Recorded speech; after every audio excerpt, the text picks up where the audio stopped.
Water dissociation constant या फिर जिसको हम लोग कहते हैं पीकेडब्ल्यू।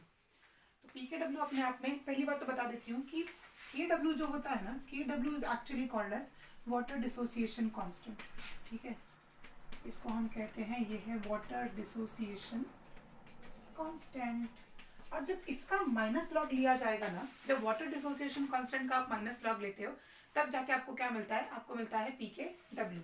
तो पीकेडब्ल्यू का फॉर्मूला क्या आएगा, ये देखो, पीकेडब्ल्यू का फॉर्मूला आएगा माइनस लॉग ऑफ केडब्ल्यू। अब पीकेडब्ल्यू जो है ये आपको सिंपली एक्सप्लेन करता है कि वाटर का जो डिसोसिएशन कांस्टेंट है उसका जब आप माइनस लॉग लेंगे तो वो 14, मतलब कि ये इन टर्म्स ऑफ, मतलब ये पूरी की पूरी जो टॉपिक है ये आपको एक्सप्लेन करता है कि पीएच स्केल जो है वो 14 का स्केल क्यों है। इसका हम लोग एक छोटा सा वर्कअप करेंगे and then I will explain you कि इसका जो पूरा का पूरा रिलेशन है वो पीएच और पीओएच से कैसे है। तो अब अगर ये केडब्ल्यू की बात की जाए तो ये वाटर की बात चल रही है। तो जब हमें पता है कि वाटर जो है वो डिसोसिएट होता है H+ और OH- आयंस में, और जब इन लोगों के कांस्टेंट्स निकालेगा, मतलब वाटर डिसोसिएशन कांस्टेंट में H+ का कितना कॉन्सेंट्रेशन और OH- का कितना कॉन्सेंट्रेशन है, तो वो कितना आया, देखो, H+ is equal to OH- and that became equivalent to 10 to the power -7। तो H+ का भी 10 to the power -7 he dissociation constant आया और OH- का भी 10 to the power -7 ही आया।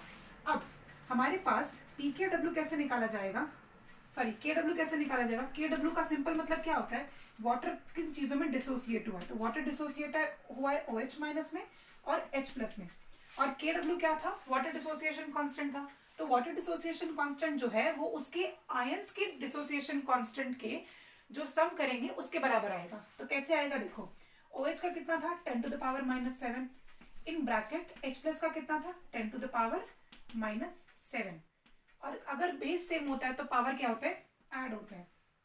तो ये कितना आएगा, 10 to the power -14 आ जाएगा KW। अब KW अगर 10 to the power -14 है तो हम लोगों को क्या चाहिए, हम लोगों को pKw चाहिए। तो देखो pKw कितना आएगा, pKw equals to minus log of KW।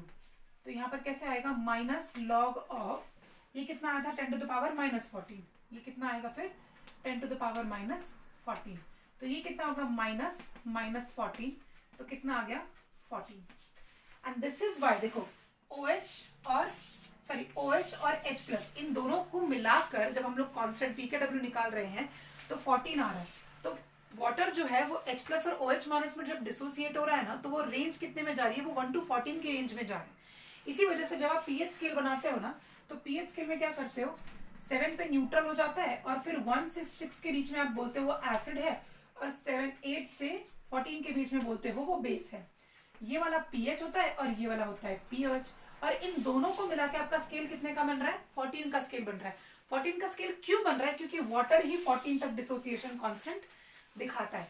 तो पीकेडब्ल्यू में जो केडब्ल्यू है that is nothing but the water dissociation constant, और पीकेडब्ल्यू जो है वो आपका पोटेंशियल एक्सप्लेन करता है कि वाटर डिसोसिएशन कांस्टेंट का जो OH- तक का एक्सटेंड कितना है और H+ तक का एक्सटेंड कितना है। सो ये था आपका पीकेडब्ल्यू का वर्कअप।